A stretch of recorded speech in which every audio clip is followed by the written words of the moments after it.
African Americans in several states between 1877 and 1950, including those that were done in Virginia. The lynching of African Americans was terrorism, a widely supported phenomenon used to enforce racial insubordination and segregation. This was not frontier justice carried out by a few marginalized vigilantes or extremists. Instead, many African Americans who were never accused of any crime were tortured and murdered in front of picnicking spectators, including elected officials and prominent citizens, for bumping into a white person or wearing their military uniforms after World War I, or not using the appropriate title when addressing a white person.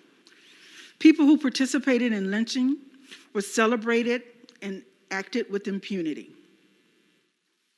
Lynching profoundly impacted race relations in this country and shaped the contemporary geographic, political, social, and economic conditions of African Americans.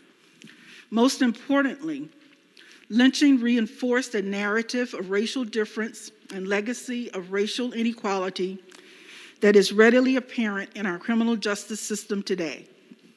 Mass incarceration, racially biased capital punishment, excessive sentencing, disproportionate sentencing of racial minorities, and police abuse of people of color reveal problems in American society that were shaped by the terror era. And lynchings were the precursor of the death penalty.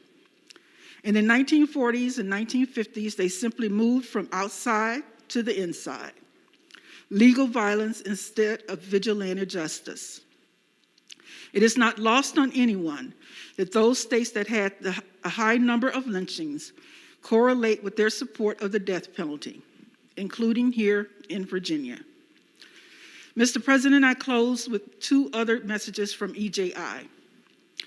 One from the website itself and one from its founder, Brian Stevenson.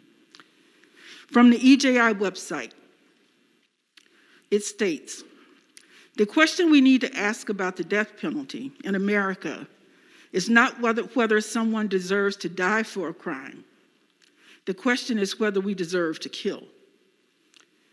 From Mr. Stevenson himself, and I quote, "Each of us is more than the worst thing we've ever done." End of quote. Thank you, Mr. President.